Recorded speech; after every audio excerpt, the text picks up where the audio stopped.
Phone call വന്നു. അത് വക്കച്ചൻ എന്ന് പറഞ്ഞ ഒരാളാണ് വിളിച്ചത്. അപ്പോൾ എന്നെ വിളിച്ചിട്ട് പറഞ്ഞു, ഇവിടെ ദുബായിൽ അലൈൻ എന്ന് പറയുന്ന സ്ഥലം, ചെറിയ സ്ഥലമാണ്, 10-200 പേരൊക്കെ വരുവുള്ളൂ, ചിലപ്പോൾ 150 പേര്, ചിലപ്പോൾ 200 പേര് വരും, ധ്യാനിപ്പിക്കാൻ വരാവോ എന്ന് ചോദിച്ചു. ഞാൻ പറഞ്ഞു തിരക്കാണെന്ന്, ഭയങ്കര തിരക്കാണെന്ന് പറഞ്ഞു. ഞാൻ തിരക്കാന്ന് പറഞ്ഞത് നുണയാണ്, കള്ളത്തരമാണ്. എനിക്ക് പാസ്പോർട്ട് ഇല്ല, ഞാൻ അത് പറഞ്ഞില്ല. അപ്പോൾ ഞാൻ വളരെ തന്ത്രപൂർവ്വം ചോദിച്ചു, ബ്രദറെ എന്നാ ഡേറ്റ്? അങ്ങനെ 3-4 ദിവസത്തെ ഡേറ്റ് തന്നപ്പോൾ ഞാൻ പറഞ്ഞു, ആ ദിവസങ്ങളിലെല്ലാം തിരക്കാണ്, വളരെ തിരക്കാണ്. അയാൾ എന്നെ വിളിക്കുകയില്ല എന്നാണ് ഞാൻ വിചാരിച്ചത്. അദ്ദേഹം വീണ്ടും വിളിച്ചു, ഈ ഡേറ്റ് പറ്റുമോ, ആ ഡേറ്റ് പറ്റുമോ? ഞാൻ അവസാനം സത്യം പറഞ്ഞു, എൻ്റെ വക്കച്ച ബ്രദറെ, എനിക്ക് പാസ്പോർട്ട് ഇല്ല.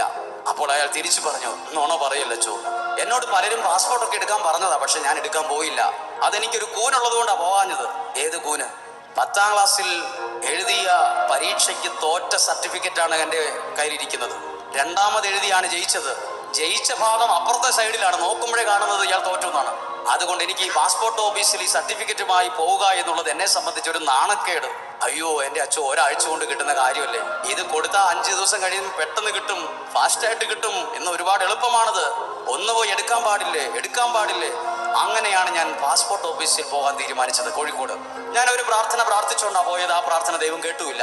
ഞാൻ പ്രാർത്ഥിച്ച പ്രാർത്ഥന ഇതാണ്, ദൈവമേ, എൻ്റെ സർട്ടിഫിക്കറ്റ് കാണുന്ന ആരും ഇയാൾ തോറ്റതാണല്ലോ എന്ന് ചോദിക്കരുത് എന്ന് മാത്രം ഞാൻ പ്രാർത്ഥിച്ചുകൊണ്ട് പോവാണ്. അവിടെ ചെന്നു, ക്യൂ നിന്നു, പല സ്ഥലത്തൂടെ ഇങ്ങനെ കയറി ഇറങ്ങിപ്പോയി.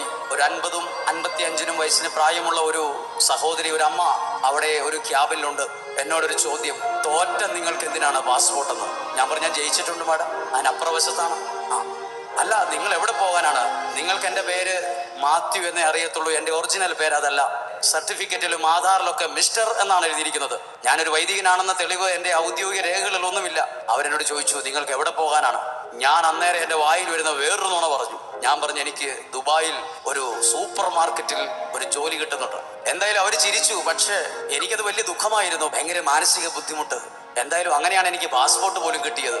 അപ്പോൾ ഞാനിങ്ങനെ പിന്നീട് ചിന്തിച്ചു, എനിക്ക് എന്നെ തന്നെ ഇഷ്ടമല്ലായിരുന്നു. ഞാൻ എന്നെ ഉപദ്രവിച്ചിട്ടുണ്ട്, കണ്ണാടി നോക്കിയിട്ട് നല്ല ചീത്ത ഞാൻ എന്നോട് പറഞ്ഞിട്ടുണ്ട്. എൻ്റെ ശബ്ദം എനിക്ക് ഇഷ്ടമല്ല. ഞാൻ അങ്ങനെ ചിന്തിച്ചൊരു കാലമുണ്ടായിരുന്നു. പക്ഷെ നിനക്ക് പോലും ഇഷ്ടമില്ലാത്ത നിന്നെയാണല്ലോ ദൈവം സ്നേഹിച്ചത്. നിനക്ക് പോലും ഇഷ്ടമില്ലാത്ത നിന്റെ ശബ്ദത്തെ ദൈവം സ്നേഹിച്ചിട്ടുണ്ട്. അതാണ് എൻ്റെ മുറി ഉണങ്ങാനുള്ള ഒരു കാരണം. എന്നെ പോലും ഇഷ്ടമല്ലാത്ത എനിക്ക് എന്നെ പോലും ഇഷ്ടമല്ല, പക്ഷെ ആ ദൈവം എന്നെ സ്നേഹിച്ചു. എൻ്റെ ശബ്ദം എനിക്ക് ഇഷ്ടമല്ലാത്ത കാലം ആ ശബ്ദത്തെ ദൈവം സ്നേഹിച്ചു. ആ ഒരു സ്നേഹമാണ് എൻ്റെ കോൺഫിഡൻസ്, ആ ഒരു ധൈര്യമാണ് നമ്മുടെ ധൈര്യം. ഏത് കൂനും മാറും.